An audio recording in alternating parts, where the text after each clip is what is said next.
What is going on, New York Giants fans? D-Illa here. It's draft day 2024. It all begins tonight at 8 o'clock.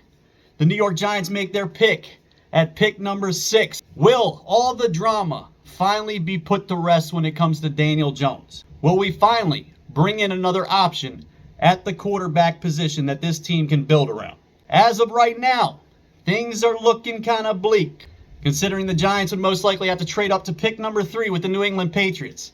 Seems like the Pats are pretty set on staying put at number 3. So, that means most likely it's going to come down to a guy like Malik Nabers or Odunze. As of right now, Odunze seems to be the guy the New York Giants are favoring. Now, I brought up the fact that Odunze, based on the quarterback play, he may have a better temperament to play with a guy like Daniel Jones. So I guess now we're going to take Daniel Jones's feelings into account, and we're going to draft a player that's going to mesh better with him, as opposed to taking the all-world athlete like a Malik Nabers.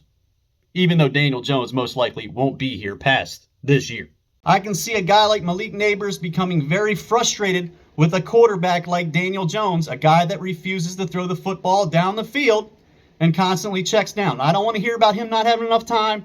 There's plenty of instances last year, years past, where he has missed wide open wide receivers when he had time available. When you look at the 2 wide receivers, you have to look at how they're going to react to quarterback play. And I think Odunze is more equipped to play with a quarterback like Daniel Jones. So, if the Giants cannot trade up to get their quarterback, I do believe there's probably a pretty good chance they are going to go with Odunze. I'm not against the pick.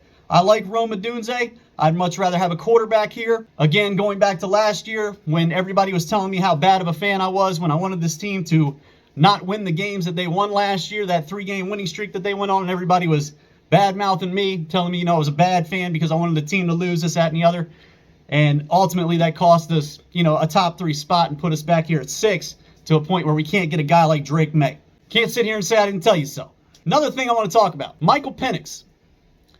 There's a lot of fans out there that believe Michael Penix is going inside the top 15. Everybody says, well, he's not getting past the Denver Broncos. He's not getting past the Las Vegas Raiders. I'm going to have to call your bluff on that one. And the Denver Broncos are the Denver Broncos. If they messed around and took Bo Nix, I wouldn't be surprised, and you shouldn't be either. So don't just sit there and think Michael Penix going to the Denver Broncos is a sure thing. This team is capable of anything. They're just as bad as we are. When it comes to the Las Vegas Raiders, Antonio Pierce going into his first full season. Of course, he was the interim head coach last year.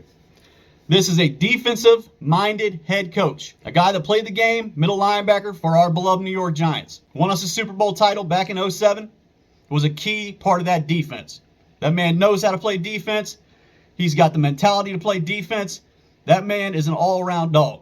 I am not sold on the Las Vegas Raiders drafting a quarterback. I don't think they're completely out on Aiden O'Connell. Aiden O'Connell didn't necessarily play bad for that team last year. And if you're going to sit there and tell me Aiden O'Connell sucks, you might as well sit there and tell me Daniel Jones sucks.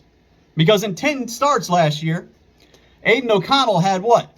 2,200 yards, threw for 12 touchdowns, and threw 7 interceptions in 10 starts. That's basically on par with Daniel Jones. The touchdown numbers might be a little bit too high to even be compared to a guy like Daniel Jones, considering he had 12 through 10 games. Oh, but he's throwing to Devontae Adams, Jacoby Myers, Michael Mayer, and Trey Tucker. Man, half y'all motherfuckers don't even know who Trey Tucker is. But, of course, he didn't have the rushing yards. Aiden O'Connell can't run like Daniel Jones. But in terms of throwing the football, hey, he's on par, if not better. 63% completion percentage. I'm not sold on Las Vegas being out on Aiden O'Connell. So if Michael Penix gets past the Denver Broncos and the Las Vegas Raiders, and he somehow falls to the back of that first round, early second, the New York Giants better do everything in their power to go get that man, or I am not going to be happy. Not going to be happy one bit. This team needs a quarterback. The days with Daniel Jones have got to end.